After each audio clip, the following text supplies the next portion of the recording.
اعوذ باللہ من الشیطان الرجیم بسم اللہ الرحمن الرحیم الصلاۃ والسلام علیک یا سیدی یا رسول اللہ الصلاۃ والسلام علیک یا سیدی یا حبیب اللہ الصلاۃ والسلام علیک یا سیدی یا نبی اللہ وعلی آلک و اصحابک یا سیدی یا رحمت للعالمین۔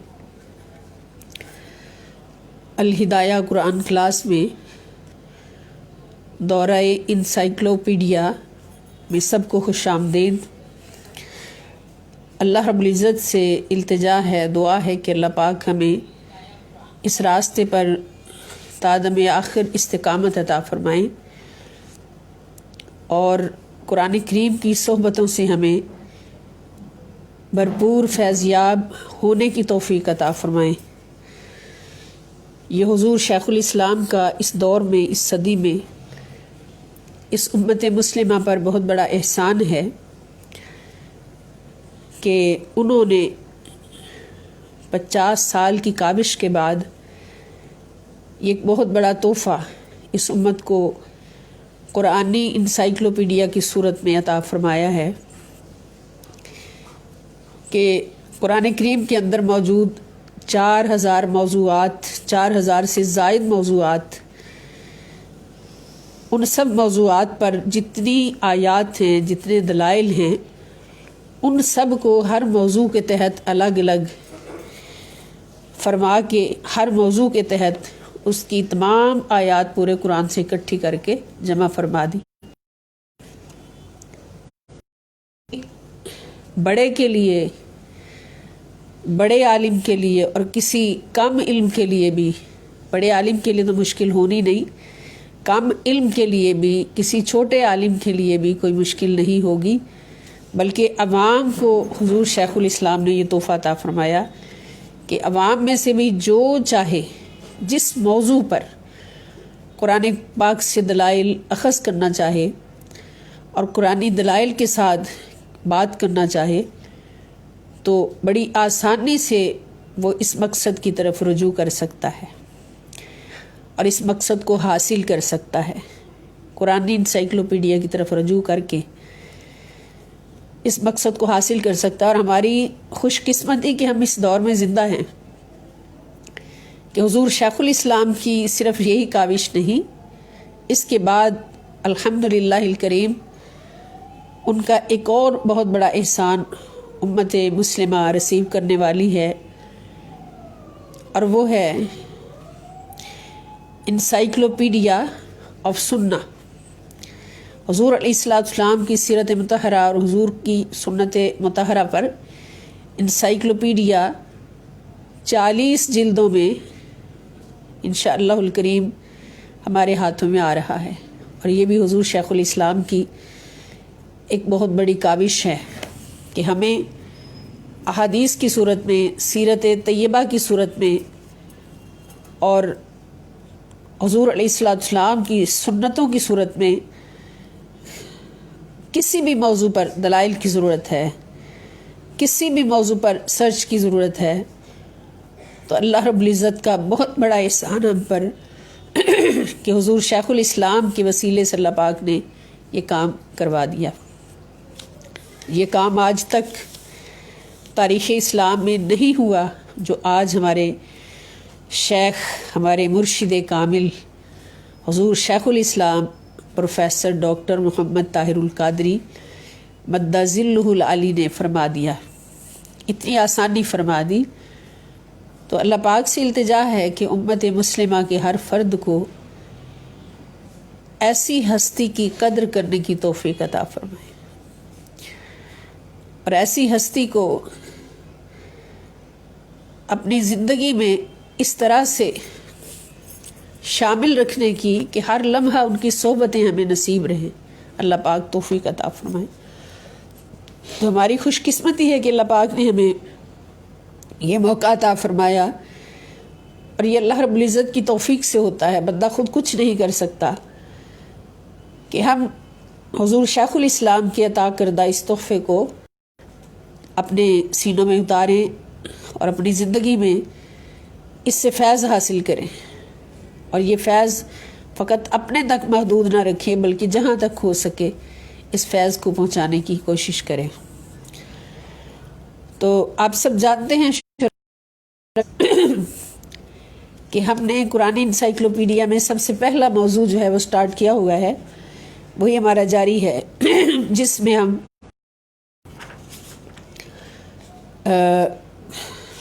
یہ موضوع وجود باری تعالی پر دلائل قرآن کریم سے، اور اس موضوع کے تحت بھی چھوٹی چھوٹی فصلوں کی صورت میں مختلف جو دلائل ہیں وجود باری تعالی پر، ان سب کو حضور شیخ الاسلام نے الگ الگ کر کے بیان فرما دیا ہے، جس میں 9 دلائل کی آیات ہم پڑھ چکے ہیں۔ آج ہم نے نمبر 10 فصل پڑھنی ہے، جس کا موضوع ہے الاستدلال بخلق الظلمۃ والنور،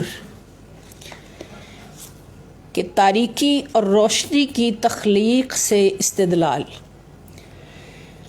یعنی اللہ پاک نے تاریکی کو بھی پیدا کیا، روشنی کو بھی پیدا کیا، اور یہ بات عرض ہو چکی ہے بار بار کہ اللہ پاک نے کوئی چیز بھی بغیر مقصد کے پیدا نہیں فرمائی، ہر چیز کے پیچھے ایک بہت بڑا مقصد ہے۔ اور اس موضوع کے تحت سب سے پہلی آیت سورہ انعام سورت نمبر 6 آیت نمبر 1، اللہ پاک ارشاد فرماتے ہیں الحمد للہ الذی خلق السماوات والارض وجعل الظلمات والنور ثم الذین کفروا بربهم یعدلون۔ الحمد للہ، تمام تعریفیں اللہ ہی کے لیے ہیں، الذی، جس نے خلق السماوات والارض، پیدا کیا آسمانوں کو اور زمین کو۔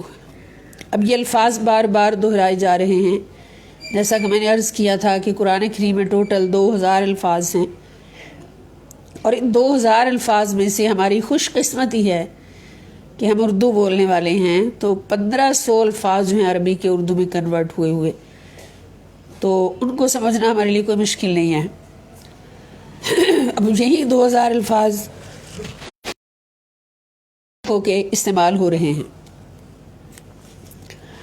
تو ہم دیکھ رہے ہیں کہ وہی الفاظ بار بار آ رہے ہیں، اس لیے ہمیں یہاں کلاس میں ہی ترجمہ سارا یاد ہو جانا چاہیے۔ الحمد للہ الذی، تمام تعریفیں اسی اللہ کے لیے ہیں، اللہ ہی کے لیے ہیں، الذی، جس نے خلق، پیدا کیا، تخلیق کیا، السماواتی، آسمانوں کو، والارض، اور زمین کو، وجعل الظلمات والنور، وجعل، اور اس نے بنایا، الظلمات، تاریکیوں کو، ظلمتن کی جمع ہے ظلمات، جعل، بنایا، تاریکیوں کو، والنور، اور نور کو، روشنی کو، نور سے مراد روشنی۔ اللہ پاک نے تاریکیوں کو بھی بنایا اور نور کو بھی بنایا، پیدا کیا، اور روشنیوں کا خالق بھی وہی ہے۔ اب ہم دیکھتے ہیں کہ ایک تو رات کی تاریکی ہے، دن کا نور ہے، اور بعض علاقے ایسے ہوتے ہیں جہاں پر ہمیشہ تاریکی رہتی ہے، تو جہاں جہاں بھی تاریکیاں ہیں وہ ساری کی ساری اللہ رب العزت نے پیدا فرمائی، اور نور کو بھی اللہ پاک نے پیدا فرمایا، روشنیوں کو بھی اللہ پاک نے پیدا فرمایا۔ تو جو ان آسمانوں، زمین اور روشنیوں اور تاریکیوں کو پیدا کرنے والا ہے وہی وجود باری تعالی ہے، اور ان کی جو تخلیق ہے، ان ساری چیزوں کی اس بات پر دلیل ہے کہ اللہ رب العزت کا ایک وجود ہے جس نے یہ سارا کچھ بنایا ہے۔ ثم الذین کفروا، ثم، پھر، الذین، وہ لوگ، کفروا، جو کافر ہیں، پھر وہ لوگ جو کافر ہیں، پھر بھی بربہم، اپنے رب کے ساتھ، یعدلون، معبودان باطلہ کو اپنے رب کے برابر ٹھہراتے ہیں۔ یعدلون، عدل یا عدلو کا مطلب ہوتا ہے برابر کرنا. جیسے عدل ہم پڑھتے ہیں اردو میں بھی لفظ عدل، تو اس کا مطلب ہے برابر کر دینا، دو کو، تین کو، مختلف شخصیات کو برابر کر دینا. تو کافر جو ہیں اس کے باوجود اپنے باطل معبودوں کو رب تعالیٰ کے برابر ٹھہراتے ہیں.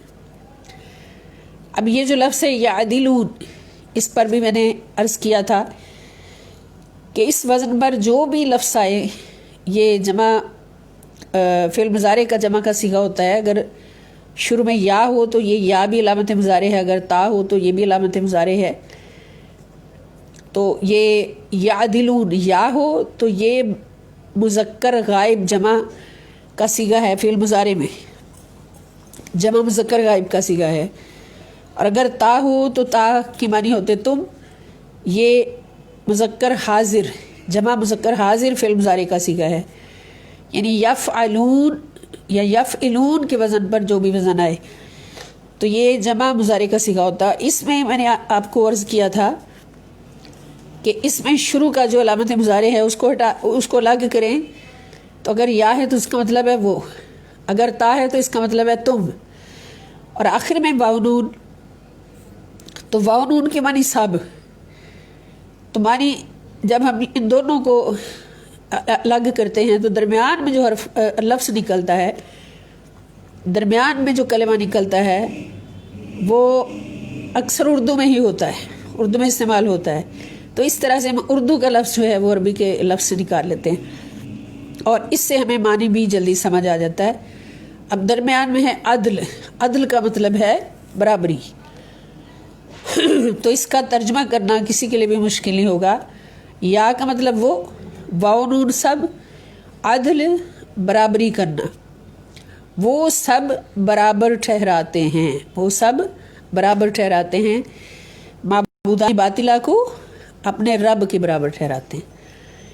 تو میرا خیال ہے اس آیت مبارکہ میں کوئی بھی مشکل لفظ نہیں ہے جس کو یاد کرنا یا سمجھنا آسان نہ ہو.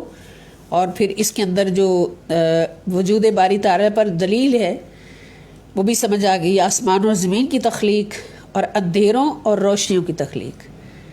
تو یہ ساری تخلیق کرنے والا، ساری مخلوقات کو پیدا کرنے والا صرف ایک ہے اور وہ وجود باری تعالیٰ ہے.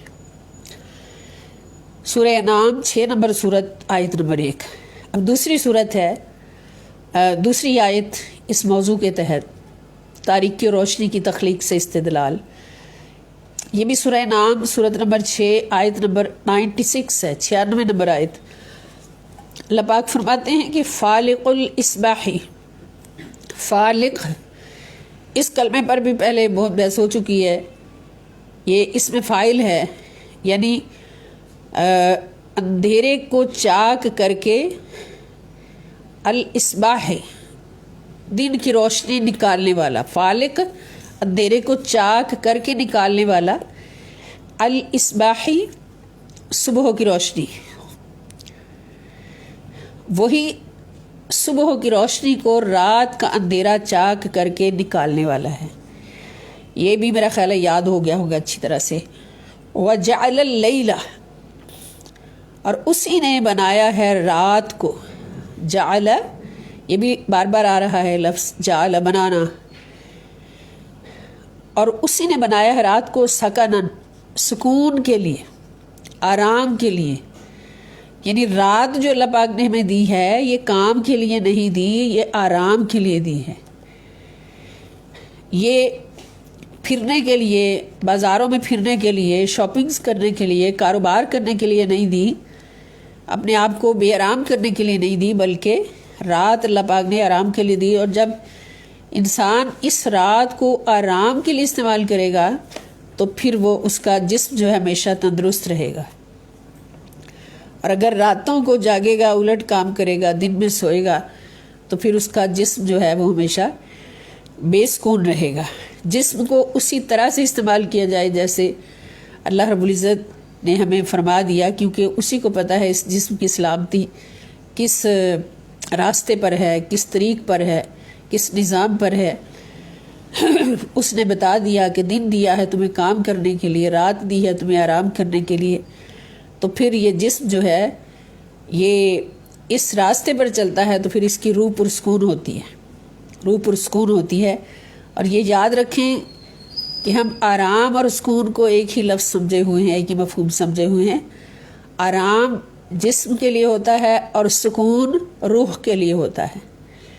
تو روح کا سکون تب ہی نصیب ہوتا ہے جب جسم کو اسی طریق پر استعمال کیا جائے جس طریق پر اللہ پاک نے فرما دیا۔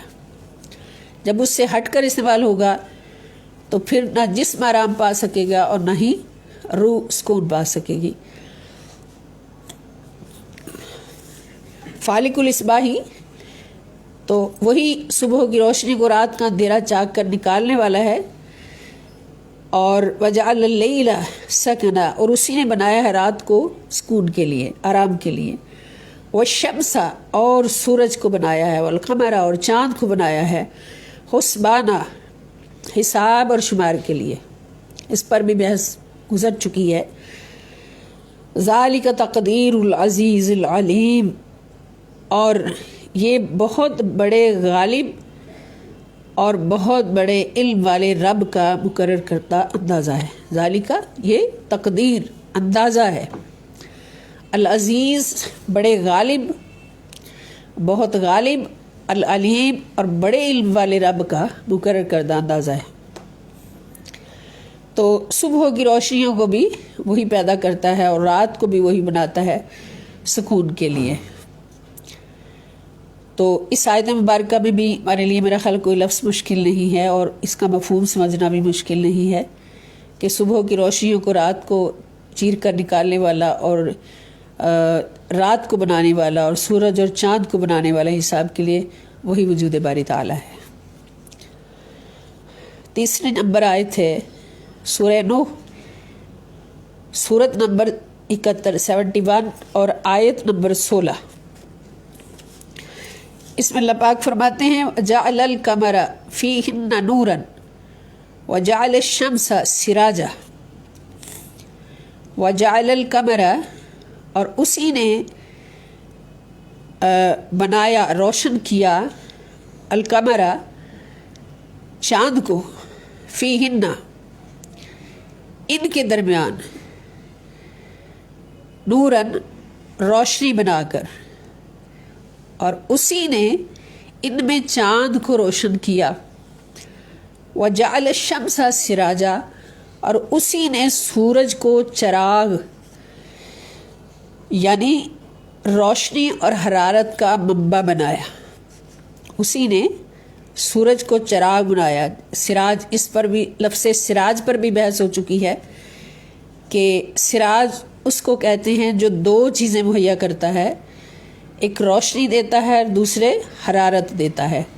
تو سورج جو ہے یہ منبع ہے روشنی کا، تو اس کو اللہ پاک نے سراج فرمایا کہ اس کے اندر روشنی بھی ہے اور حرارت بھی ہے، اور چاند بھی اسی سے نکلتا ہے، اسی کی روشنی سے۔ تو چاند جو ہے یہ نور ہے، روشنی ہے، چاند کے اندر حرارت نہیں ہے بلکہ ٹھنڈک ہے، اور یہ روشنی ہے۔ ستارے ہیں وہ بھی روشن ہیں سورج کے نور سے، تو وہ بھی جز ہیں سورج کا، اور سورج جو ہے یہ کل ہے، منبع ہے یہ نور اور حرارت کا۔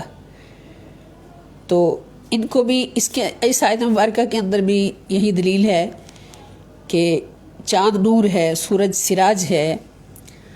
تو یہ نور کو پیدا کرنے والا بھی کون ہے؟ وہ وجود باری تعالیٰ ہے، وہی وجود باری تعالیٰ ہے۔ تو یہ اللہ رب العزت کے وجود پر دلائل ہیں۔ اللہ پاک کو نہ کسی نے دیکھا ہے، نہ سنا ہے، نہ چکھا ہے، نہ سونگا ہے، نہ چھوا ہے۔ تو اللہ رب العزت کی پہچان جو ہے یہ ساری مخلوقات ہیں، یہ سارے جہان ہیں۔ اور یہ بھی عرض کیا تھا پہلے کہ عالم ہوتا ہے پہچاننے والا، اور عالم لام پہ زبر آ جائے تو اس کا مطلب ہے جس کے وسیلے سے اللہ تعالیٰ کی پہچان ہو۔ عالم اللہ کو پہچاننے والا، اور عالم جس کے وسیلے سے اللہ تعالیٰ کی پہچان ہو۔ تو اللہ پاک نے پھر جب اپنا تعارف رب کے نام سے کروایا تو کیا کہا؟ رب العالمین، الحمدللہ رب العالمین۔ عالمین، عالم کی جمع، کہ سارے جہانوں کو پیدا کرنے والا اور ان کو تدریجاً پالنے والا وہ رب ہے، وہ اللہ ہے، وہ اللہ ہے۔ تو اس سے پتہ چلا کہ سارے جہان جو ہیں اللہ پاک نے اس آیت کے اندر ہمیں دعوت دے دی، الحمدللہ رب العالمین کے اندر ہمیں دعوت دے دی کہ نہ میں تمہیں نظر آؤں گا، نہ میں تمہیں سنائی دوں گا، نہ تم سے چھوا جا سکوں گا، نہ سونگا جا سکوں گا، نہ چکھا جا سکوں گا۔ تمہاری پانچوں حصے فیل ہو جائیں گی مجھے محسوس کرنے کے لیے، لیکن پہچان اپنی کروانی ہوگی، میری پہچان تمہیں کرنی ہوگی اور میں نے اپنی پہچان کروانی ہوگی۔ تو میری پہچان کا وسیلہ کیا ہوگا؟ العالمین، سارے جہان۔ یہ سوچ لو کہ اللہ وہ ہے جو رب العالمین ہے، کہ سارے جہانوں کو دیکھ کر تمہیں پتہ چلے گا کہ اللہ کون ہے، جس نے سارے جہانوں کو پیدا کیا اور پھر تدریجاً ان کو پرورش کیا، کرتا ہے اور کرتا رہے گا تا ابد۔ تو یہ وجود باری تعالیٰ پر دلائل عالمین ہیں سارے۔ اب 11 نمبر فصل جو ہے اسی موضوع کے تحت وہ ہے الاستدلال بخلق الانسان و مراحل نموه و ارتقائه۔ انسان کی تخلیق اور اس کے ارتقاء اور نشو و نما کے مراحل سے استدلال، یعنی انسان کو اللہ پاک نے پیدا کیا اور پھر اس کی پرورش فرمائی اور اس کو کتنے مراحل سے گزارا، پھر اس کی نشو و نما فرمائی۔ تو یہ سارے دلائل ہیں وجود باری تعالیٰ پر۔ تو انسان خود ایک بہت بڑی نشانی ہے، انسان خود ایک جہان ہے۔ یہ اللہ کی پہچان کی سب سے بڑی نشانی ہی انسان ہے، اور انسانوں میں سب سے عظیم انسان، فخر انسانیت، اللہ کی پہچان کی سب سے بڑی نشانی جو احمد مجتبیٰ بھی ہے اور محمد مصطفیٰ بھی ہے صلی اللہ علیہ وآلہ وسلم۔ تو اس موضوع کے تحت اللہ پاک ارشاد فرماتے، آیت نمبر 1، یا ایھا الناس اعبدوا ربکم الذی خلقکم والذین من قبلکم لعلکم تتقون۔ یا ایھا الناس، اے تمام لوگوں۔ اب یہاں خطاب کس سے ہے؟ تمام لوگوں سے۔ اور تمام لوگوں سے کیوں؟ کہ تمام انسانوں کو اللہ پاک نے پیدا کیا، اور تمام انسانوں کو اللہ تعالیٰ کا سب کا رب ہے، اور رب ہونے کا حق ہر انسان کے لیے ادا کر رہا ہے۔ تو پھر وہ اس لائق ہے، اس کا حقدار ہے کہ اس کی عبادت کی جائے، اس کی عبادت کی جائے۔ گویا اللہ کی بندگی اللہ پاک نے ہر انسان پر فرض فرمائی اور ہر انسان کو دعوت دی۔ پھر جنہوں نے قبول کر لی وہ اللہ کے بندے بن گئے، اور جنہوں نے نعوذ باللہ ریجیکٹ کر دی وہ شیطان کے بندے بن گئے، وہ اللہ کے بندے نہیں رہے، اس لیے کہ اللہ کی بندگی سے اور کوئی نہیں روک سکتا سوائے شیطان کے۔ تو اللہ پاک فرماتے، یا ایھا الناس، اے تمام لوگوں، اعبدوا، عبادت کرو، ربکم، اپنے رب کی۔ اے لوگوں، عبادت کرو اپنے رب کی،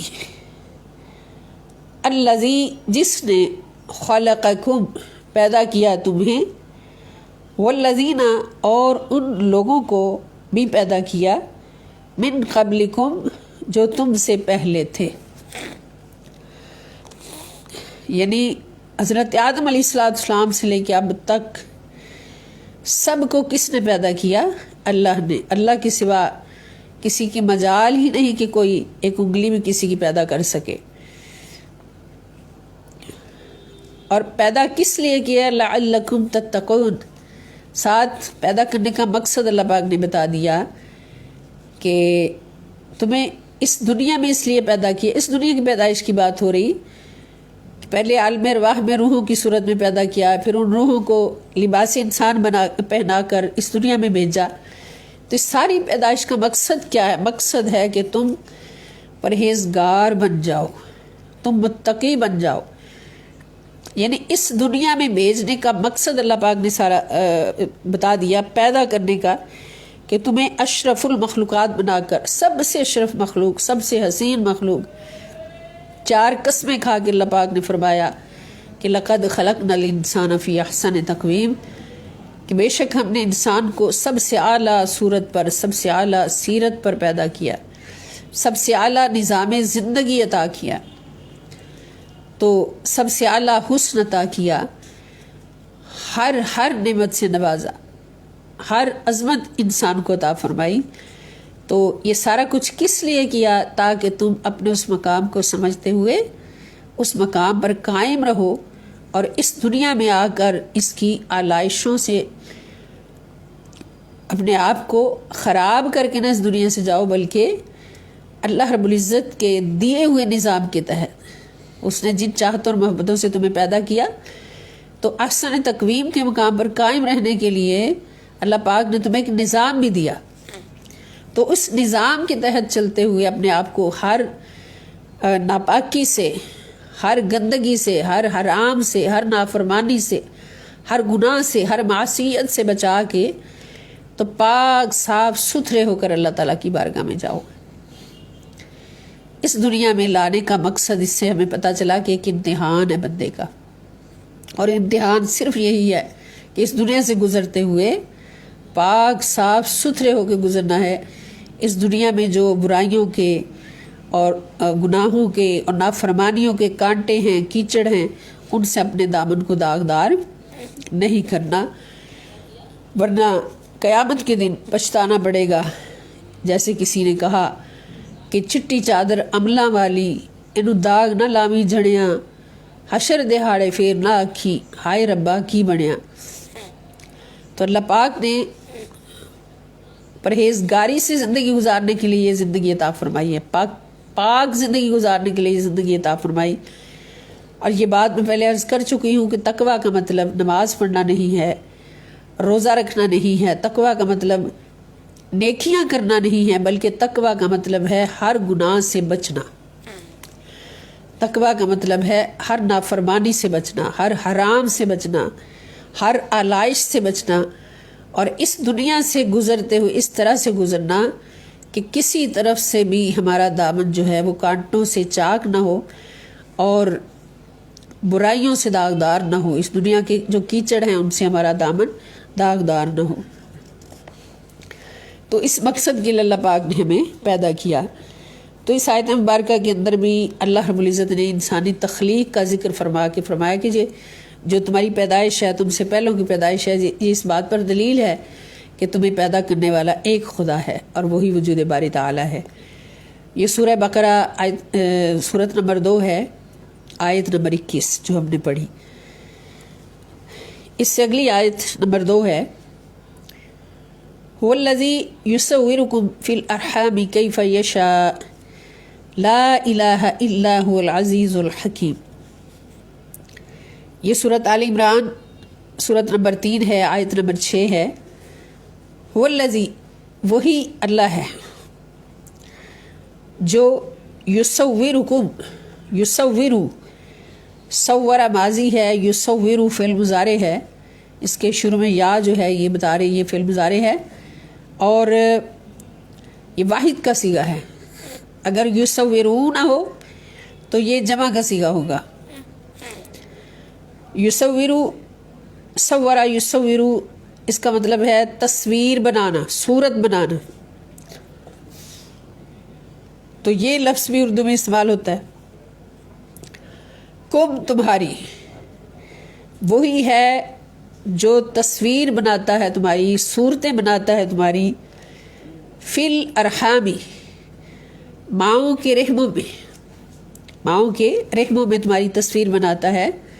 اور ہر انسان یہ دیکھتا ہے کہ اس کی تصویر ماں کے رحم میں بنتی ہے، اور کس طرح سے بنتی ہے، اس کے تخلیقی مراحل جتنے بھی ہیں ان کو ہر انسان جانتا ہے کہ کس طریقے سے اللہ پاک اس پروسیجر کو چلاتے ہیں، اور یہ اللہ کے حکم سے چلتا ہے۔ تو اتنا باریک نظام، انسان کی تخلیق کا اتنا باریک نظام اس طریقے سے چلانا، یہ کس کی ہستی ہے، یہ کس کی قدرت ہے، یہ کس کی طاقت ہے؟ یہ اس کی طاقت ہے جو ایک خدا ہے۔ وجود باری تعالیٰ پر سب سے بڑی دلیل یہ ہے کہ ہر انسان ایک ہی جسم میں، ایک ہی صورت میں پیدا ہونے والا، اور اگر کروڑوں انسان ہیں تو ہر انسان کی صورت جو ہے وہ دوسرے سے مختلف ہے۔ یہ کتنی بڑی دلیل ہے وجود باری تعالیٰ پر کہ کوئی ایک طاقت ہے جو یہ نظام چلا رہی ہے کہ ہر انسان کی، حتیٰ کہ اگر ٹوئنز بھی پیدا ہوتے ہیں، 2 3 4 جڑواں بچے بھی پیدا ہوتے ہیں تو ان کی صورتیں بھی ایک دوسرے سے مختلف ہوتی ہیں۔ اور پھر بڑی بات یہ کہ اللہ پاک نے یہاں جو ہمیں اپنی انتہائی محبت کا پیغام عطا فرمایا کہ وہ ماؤں کے رحموں میں تمہاری صورتیں بناتا ہے، کیف یشاء، جیسے چاہتا ہے، یعنی جو اس کی چاہت ہوتی ہے۔ سبحان اللہ۔ اور اللہ کی چاہت، ہائے ہائے، کوئی سمجھ سکتا ہے کہ اللہ کی چاہت کس مقام پر ہے؟ کوئی دنیا کا بڑا انجینئر، اس کی چاہت دیکھو تو اس کو انسان سمجھ نہیں سکتا۔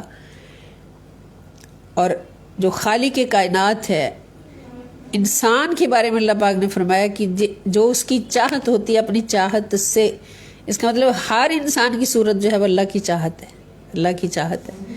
تو پھر اس بات پر ہم اللہ رب العزت کا جتنا شکر ادا کریں کم ہے، کر ہی نہیں سکتے کہ اللہ پاک نے ہمیں اپنی چاہت کی صورتیں عطا فرمائیں، ہمیں اپنی چاہت بنایا، گویا ہم اللہ کی چاہت ہیں، آرزو ہیں۔ لا الہ الا هو العزیز الحکیم، لا الہ، نہیں کوئی معبود، الا، سوائے، ہوا، اس کے سوا کوئی معبود نہیں۔ هو العزیز الحکیم، ہوا وہ العزیز، غالب ہے، بڑا ہی غالب ہے، الحکیم، اور بڑی حکمت والا ہے، اور بڑا ہی غالب ہے اور بڑی حکمت والا ہے۔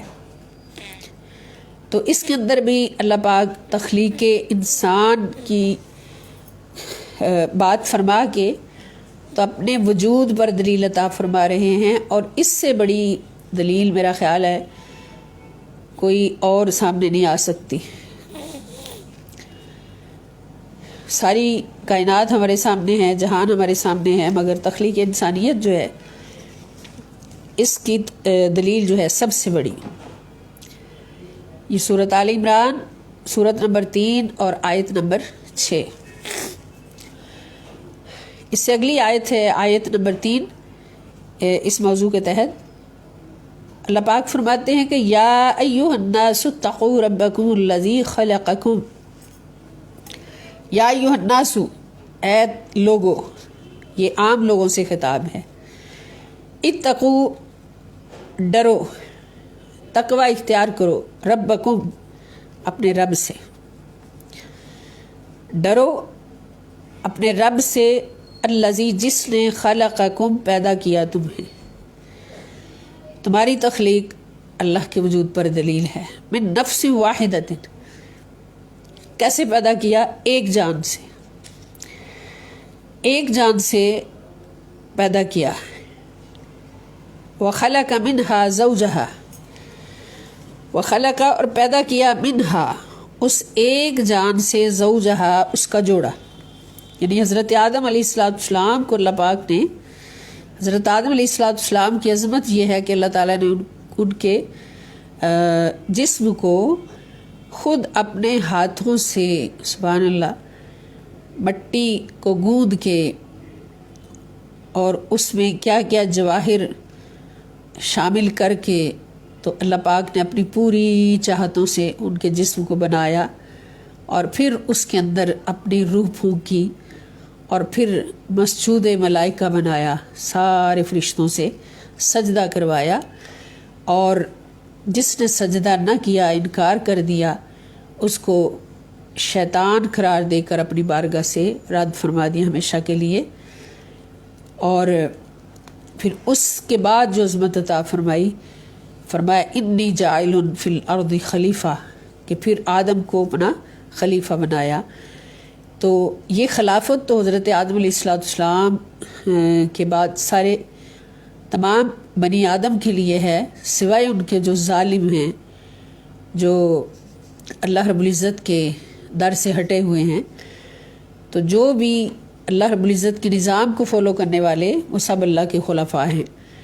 تو اتنی عظمتیں اللہ پاک نے حضرت آدم علیہ السلام کو عطا فرمائیں، اور پھر چونکہ اللہ پاک نے ایک نظام ترتیب دیا تھا اس کائنات کو بنانے کا، انسان کی تخلیق کا، اور انسان کی آگے نسل بڑھانے کا، کائناتی انسانیت کو بنانے کا، تو پھر اللہ پاک نے حضرت آدم علیہ السلام سے ان کا جوڑا حضرت حوا کی صورت میں بنایا، اور حضرت حوا علیہ السلام کو پیدا فرما کے پھر ان کا نکاح فرمایا، اور پھر ان سے نسل آدم کو چلایا۔ تو یہ اسی کی بات ہو رہی۔ تو اللہ پاک یہ دلیل عطا فرما رہے ہیں کہ آدم نہ ماں ہے نہ باپ ہے، آدم کو اللہ تعالیٰ پیدا کر رہے ہیں بغیر ماں اور باپ کے، اور پھر انہی سے ان کا جوڑا ایک عورت کی صورت میں بنا رہے ہیں۔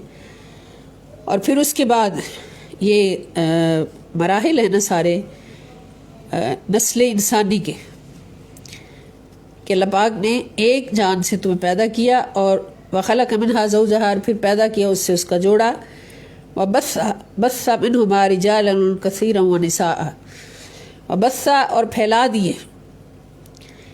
دیا منہما، ان دونوں سے، آدم اور حوا علیہ السلام سے، رجالا کثیرا، رجال رجل کی جمع ہے، رجل عربی میں کہتے ہیں، یہ عربی کا لفظ ہے، پیور عربی کا، اس کا مطلب ہے مرد۔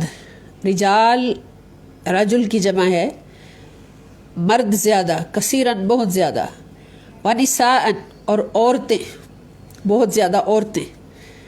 ان دونوں سے پھر اللہ پاک نے آگے نسل انسانی کو بڑھایا، اور کثیر تعداد میں مرد اور عورتیں پیدا کر دی، اور یہ جوڑے بنا دیے۔ تو یہ نسل انسانی کو بڑھانے کے لیے یہ مقصد تھا ان کا۔ واتقوا اللہ الذی، واتقوا، اور ڈرتے رہو اللہ تعالیٰ سے، الذی، جو، تساءلون بہ، تم سوال کرتے ہو جس کے واسطے سے، تم ایک دوسرے سے جس کے واسطے سے، جس کے وسیلے سے سوال کرتے ہو، اس سے ڈرتے رہو۔ اور ساتھ ہی اللہ پاک نے فرمایا کہ ایک رشتہ تمہارا اللہ کے ساتھ ہے، اس رشتے سے بھی ڈرو، اللہ کے ساتھ جو تمہارا رشتہ ہے اس رشتے کے بارے میں بھی ڈرو۔ والارحام، اور قرابتوں کے بارے میں بھی تقوی اختیار کرو۔ ارحام رحم کی جمع ہے، اس کا مطلب ہوتا ہے جو قریبی رشتے ہیں، خونی رشتے ہیں، جو رشتہ دار ہمارے خونی رشتہ دار ہیں، ان کے بارے میں بھی تقوی اختیار کرو۔ یعنی اللہ رب العزت کے ساتھ جو ہمارا رشتہ ہے اس میں بھی پورا خیال رکھو کہ اس حق میں بھی ہم سے کوئی کوتاہی نہ ہو، اللہ رب العزت کے حق میں، اور یہ رشتہ اس طرح سے ہم قائم رکھیں جیسے اللہ پاک نے ہمارے ساتھ قائم رکھا ہوا ہے۔ اللہ پاک نے جو محبتیں ہمارے ساتھ فرمائی ہیں تو ہم بھی اللہ سے محبت کا حق ادا کریں۔ اور پھر اپنے رشتے کے بعد اللہ پاک نے اپنے بندوں کے ساتھ، یعنی حقوق العباد اور حقوق اللہ کے ساتھ ہی اللہ پاک نے حقوق العباد کو بیان فرمایا، اور حقوق العباد میں سب سے پہلے الارحام کا ذکر فرمایا کہ جو رشتہ دار ہیں ان کے ساتھ بھی ایسا برتاؤ کرو کہ ان کے بارے میں بھی اللہ سے ڈرو۔ اور اس کی ڈیٹیل بہت موجود ہے قرآن پاک میں ہی، اپنے اپنے موضوع میں وہ سب آئے گی کہ اللہ پاک اپنے حقوق کی بات میں کرتے ہیں، کہ اقیم الصلاۃ وآتوا الزکوٰۃ کی طرف بعد میں اللہ پاک ہمیں حکم دیتے ہیں. سب سے پہلے اللہ پر ایمان لانے کے بعد سب سے پہلے جن حقوق کی ادائیگی کا اللہ تعالیٰ ہمیں حکم دیتے ہیں وہ بندوں کے حقوق ہیں. اور بندوں کے حقوق میں سب سے پہلا حق جو ہے والدین کا. اس کے بعد قریبی رشتہ دار ہیں، میاں بیوی ہیں، بہن بھائی ہیں، بچے ہیں، اور پھر اس سے اگلے رشتہ دار، پھر اس سے اگلے رشتہ دار، بعیدی رشتہ دار، اور اس کے بعد پھر ترتیب وائز اللہ پاک نے سارے گنوا دیے کہ والیتامی والمساکین والسائل وابن السبیل والسائلین وفی الرقاب. تو یہ سارے جو ہیں انسانی رشتے، ان کا خیال رکھو. وقولوا للناس حسنا، حضور نے فرمایا کہ عام انسانوں کے ساتھ بھی، چاہے وہ غیر مسلم ہی کیوں نہ ہو، ان کے ساتھ بھی حسن اخلاق سے پیش آؤ. تو یہاں اللہ پاک نے قرابت والوں کا حق ادا کرنے اور ان کے بارے میں تقوی اختیار کرنے پر زور دیا. تو یہ یہاں پر بھی اس آیت مبارکہ میں بھی اللہ رب العزت نے انسان کی تخلیق کو اور پھر آگے نسل انسانی جیسے چلی ہے حضرت آدم و حوا علیہ السلام کے وسیلے سے، اس کا ذکر اپنے وجود پر دلیل کے طور پہ عطا فرمایا. ان اللہ کانا علیکم رقیبہ، ان اللہ بے شک اللہ تعالیٰ کانا ہے علیکم تم پر رقیبہ نگہبان. بے شک اللہ تعالیٰ تم پر نگہبان ہے. رقیب کہتے ہیں حفاظت کرنے والا، نگہبان. اس آیت مبارکہ کی بھی سب کو سمجھ آ گئی ہوگی، اور الفاظ بھی بالکل آسان ہیں، پہلے استعمال ہوئے ہیں. ان میں میرا خیال ہے کوئی ایک دو نئے الفاظ ہوں گے تو ان کے بھی میننگ آپ کو یاد ہو گئے ہوں گے. اس سے اگلی آیت نمبر 4 ہے. یہ سورہ نساء جو بھی ہم نے پڑھی، سورہ نساء سورت نمبر 4 ہے اور آیت نمبر 1. اس سے اگلی ایک آیت پڑھ کے پھر ہم انشاءاللہ اپنا وائنڈ اپ کرتے ہیں. آیت نمبر 4 هو الذی خلقکم من طین ثم قضى اجلا واجل مسمى عنده ثم انتم تمترون. یہ سورہ انعام سورت نمبر 6 آیت نمبر 2.